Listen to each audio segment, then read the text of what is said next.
So Rivian just announced that R2 launch day is officially June 9th, and I have it pulled up on my screen here. Ooh. So what does this mean? This means that there are going to be order invites officially being sent. First customers are going to get their deliveries and demo drives begin. And they have a whole website and breakdown of who's going to get invitations first.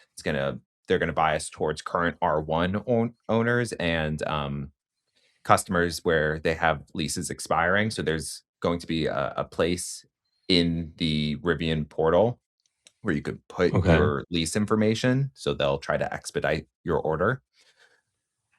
And once your Rivian is ordered, it's going to be delivered within 2 to 6 weeks. Is what they're claiming. Okay. Um, Okay. So so so wait, are they saying that the deliveries themselves are going to start June 9th, or that so people will be able to place their it's a orders? little they are saying it's gonna start June 9th, but they're also saying that's when orders are gonna start. So I don't know if, like, Okay. certain special customers are going to get theirs delivered that day who have already been able to place an order, like maybe early Okay. access, or if, it's at no one's actually getting a delivery on June 9th and it's happening 2 to 6 weeks later. Uh that part was a Okay. little unclear. I'm gonna say for PR purposes, they're actually gonna do some deliveries on June 9th would be my guess. Uh, Okay. Very cool. but And we this will is a see. So physical event or virtual? Like, I are don't there going to I be don't think people there present? I don't I don't I don't know if there's an actual event associated with this or if it's just like, okay, orders are going out and maybe they'll do some promotion on their Twitter account, their X account. Um, I'm not sure. Okay. So there's some ambiguity there. Well, we might have to get some clarity on that later on. But Rivian uh, continues to be an exciting company for me. I mean, Ferrari releasing their race car or like their first EV at Mhm. $650,000, but having the specs of this car like not even match the specs of like a Tesla Model S or the Rivian R1T for like say 0 to 60 is pretty incredible. It just shows you how difficult it is to make a great EV, right? Because the specs from this race company essentially is that their 0 to 60 on this Ferrari is 2.5 seconds, which is the same 0 to 60 as the R1S quad, right? So you can have this like massive SUV that has longer range, similar sort of performance, over 1,000 horsepower. Um, and get it in an SUV package, or you can go with this ugly looking Ferrari, which is kind of unbelievable. This is what they released. That gives you similar performance at 650,000. Now, obviously, there's like other sort of prestige and aspects of Ferrari that makes Ferraris more appealing or whatever. But I am. This just goes to show you how difficult it is to make a great EV. Really, like it's not that Ferrari is necessarily doing a bad job. It's just that it's hard, right?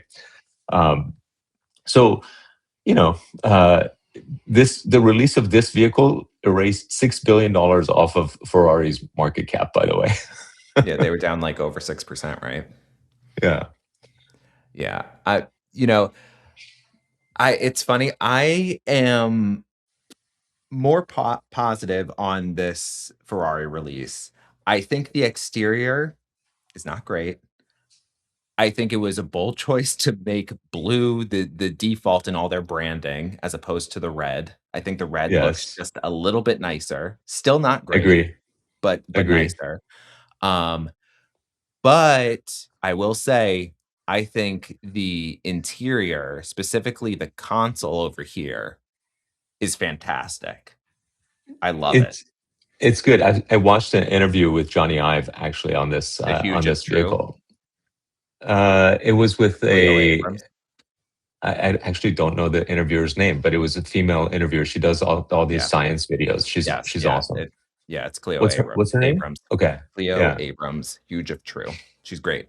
Okay. Yeah, she's awesome. But anyway, I was not impressed by like even the stances that Johnny Ive was taking. Like one of the things that he said on this interview was that you know, multi-touch in a car does not make any sense. And I was like, whoa. As a Tesla owner and driver for the past 10 years, if I did not have multi-touch on my screen to be able to zoom in and out, and like, how else would you do it? Like, are you going to want me to click a button to zoom in on a map? And his stance was that multi-touch is causing accidents in vehicles, as opposed to, no, it's sort of like preventing them, because it's so much more natural to just like move your hand over and zoom in on a map for trying to sort of like identify where you're going, or something on a map. It like it surprised me that he seems kind of out of touch, in my opinion. And this Well, vehicle might embody how out of touch he might be, by the way. I don't think he was saying multi-touches should not be in a car. I think he was more saying multi-touch shouldn't be the only way to interact with your car.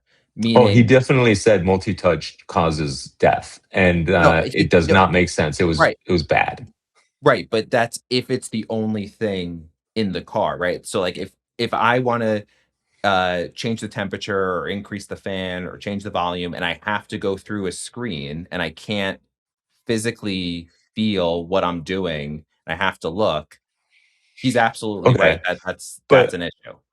that would be like having a touch screen in general would be like that would be Right, the position, as opposed to multi-touch, which he was very specifically calling out I as think a that's just how he problem. was I think that's just how he was saying it, being I don't vehement know with about that. multi-touch. Like, I think to him, multi-touch is a touch screen, but, you know, No, but like Apple popularized multi-touch. I don't think that's accurate. We'll have to go back and review that well, no, clip no, where he you are right with specifically. what he's saying, it's just how we're both interpreting it is different. Gotcha. Because really what he was getting at was they added let me see, can I zoom in more? Yeah, there we go. These physical buttons on the bottom, and Mm, I think the way he incorporated these buttons is incredible. Basically, they took the, hole punch design that you have in an iPhone for the notch up top, and on right. Android phones, it's just a little camera, and he built the buttons directly into the screen for all Yeah. the standard controls, and this is the part that he was really talking about, is all this basic functionality should remain as buttons, it should not go on the screen.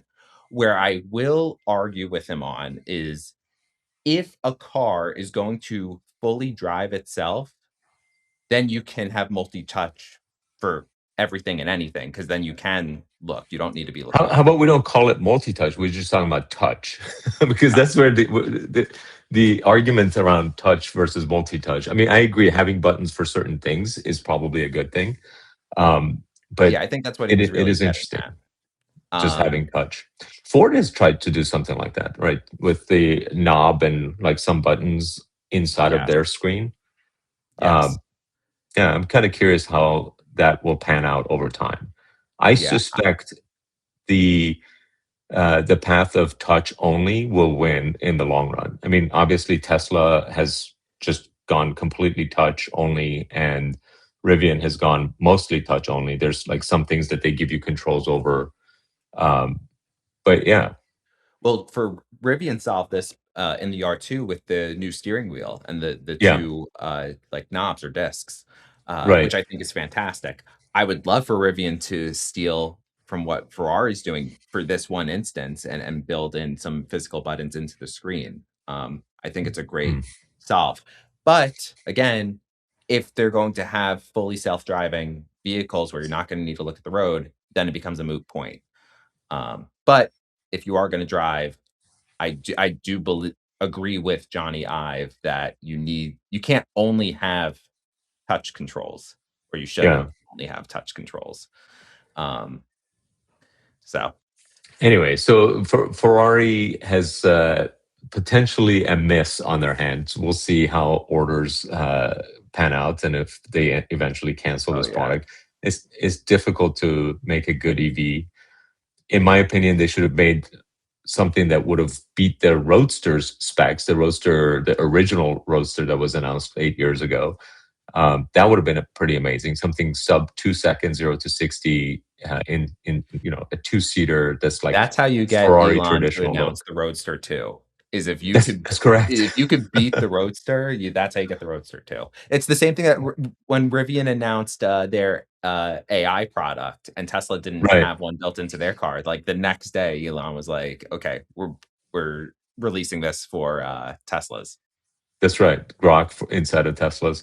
Yeah. Yeah, exactly. But um, it's interesting for sure. I think all of this to sort of like wrap it all up in terms of the EV space. I do think that Tesla has moved on from cars. They're sort of like focused on other areas, robotaxis and Optimus, and that's their strategy. Fine, whatever.